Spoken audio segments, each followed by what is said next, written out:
आज हिंदू समाज अलग अलग जातियों में बिखरता जा रहा है। ऊंची और नीची जाति का गंदा खेल लगातार बढ़ रहा है। कुछ धर्म के ठेकेदार तो कुछ राजनीतिक संगठनों से जुड़े नेता जातिवाद राजनीति के चक्कर में हिंदुओं को बांटने का काम कर रहे हैं। साल 2011 की जनगणना के अनुसार भारत में 20 करोड़ से अधिक लोग दलित समुदाय से ताल्लुक रखते हैं और इसी समुदाय की एक प्रमुख जाति चमार भी है। आज भले ही चमार शब्द का प्रयोग किसी का अपमान करने के लिए किया जाता है, लेकिन चमार असल में क्षत्रिय हुआ करते। द चमारों का अपने आप में एक गौरवशाली इतिहास रहा है। विदेशी आक्रमणकारियों के खिलाफ आवाज उठाने से लेकर भारत की आजादी तक चमारों का योगदान बहुत महत्वपूर्ण रहा है।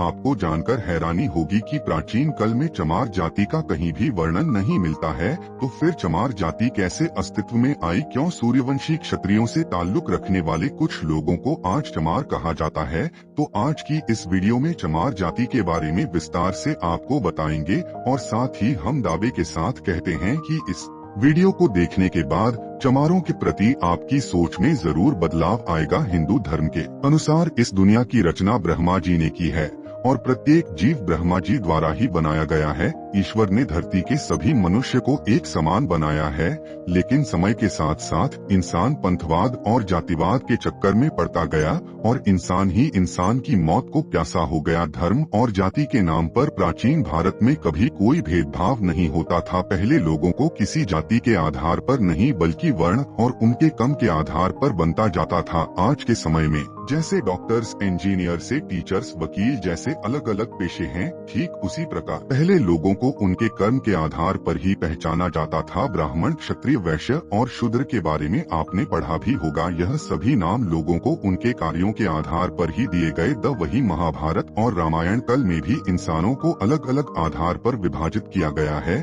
उसी समय देवदानव, रक्षा, यक्ष, किन्नर और गंधर्व के आधार पर जाति तय की जाती थी, जो आज की जातिवाद से बिल्कुल भिन्न है। चमार जाति के बारे में वैसे तो कहीं उल्लेख नहीं है। चमार शब्द का प्रयोग पहली बार सिकंदर लोधी द्वारा 16वीं शताब्दी में किया गया था, जिस समय भारत में तुर्की और अफगानिस्तान के आक्रमणकारियों ने भारत में प्रवेश करना शुरू किया था। उसी समय पश्चिम बंगाल में चर्मकार वंश का राज हुआ करता था। ये एक युवकों और सूर्यवंशी सक्रिय समुदाय से संबंध रखते। गौतम बुद्ध, चंद्रगुप्त और अशोक सम्राट भी इसी वंश के। राजा चावर सेन के शासनकाल के दौरान चर्मकार वंश काफी ऊंचाइयों तक पहुंच गया था। संत रविदास जी भी चबर वंश के ही वंश। चित्तौड़ के राजा राणा सांगा और उनकी पत्नी ढाली रानी संत रविदास जी को काफी मानते। राजा और रानी ने मिलकर रविदास जी से चित्तौड़ आने का अनुरोध किया और कहा कि वे चित्तौड़ के राजगुरु बनकर महल में निवास करें। रविदास जी ने राजा का आग्रह स्वीकार कर लिया और चित्तौड़ की महल में रहने लगे। इस दौरान रविदास जी के व्याख्यान और उनकी रचनाओं ने लोगों को प्रभावित करना शुरू कर दिया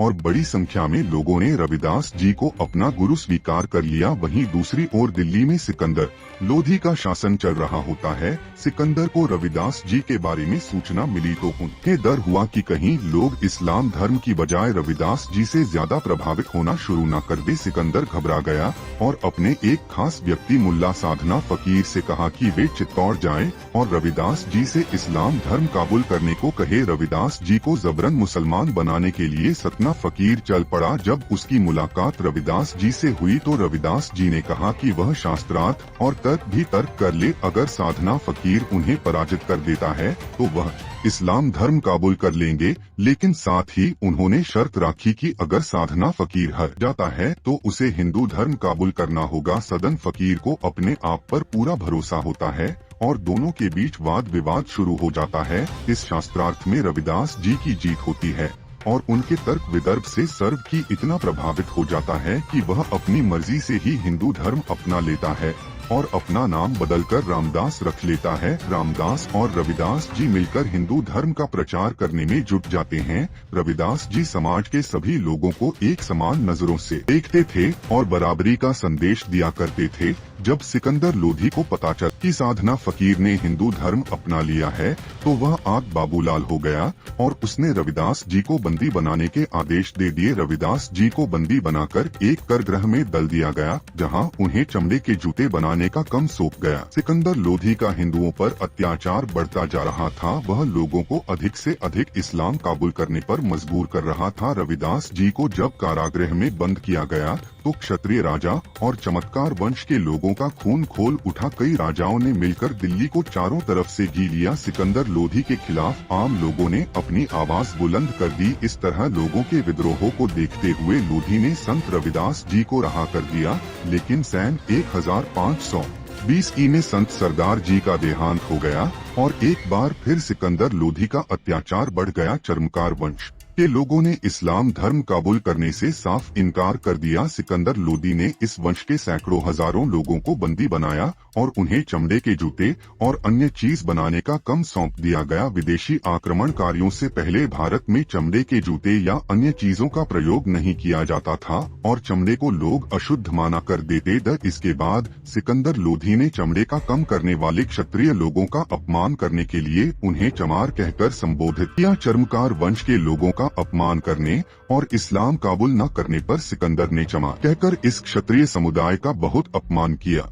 क्षत्रिय लोग हमेशा से ही अपने उसूलों के पक्के माने गए हैं, बिना तो सिकंदर के आगे झुके और न ही उन्होंने इस्लाम धर्म कबूल किया। इस तरह से अपने स्वाभिमान की रक्षा के लिए उन्होंने चमड़े का कम किया और तभी से चमड़े का कम करने वाले लोगों को चमार कहना शुरू कर दिया गया। इस जाति के लोगों की शिक्षा पर भी रोक लगा दी गई, जिससे कि उनकी आने वाली पीढ़ी को अपने गौरवशाली इतिहास के बारे में बिल्कुल भी पता न चल सके। चमड़े का कम करने के कारण ही उन्हें क्षत्रिय समुदाय से अलग कर दिया गया। सिकंदर लोधी ने ही इन्हें नीचे और शूद्र जाति का दर्ज दिया। कन्नड़ तोड़ ने अपनी किताब दी हिस्ट्री ऑफ राजस्थान में चर्मकार वंश और राजा चमन सेन के बारे में काफी कुछ लिखा है। चमार जाति के इतिहास के बारे में सबसे अच्छी व्याख्यान डॉक्टर विजय सोनकर शास्त्री जी की पुस्तक हिंदू चरमकर जाति में देखने को मिलता है। आज भी चमार जाति के लोग संपूर्ण भारत में पाए जाते हैं। भारत के अलावा नेपाल और पाकिस्तान में भी इस समुदाय के लोग रहते हैं। राजस्थान के कुछ हसन में चमारों का रहन सहन और बर्ताव राजपूत जैसा नजर आता है। महिलाएं घूंघट रखती है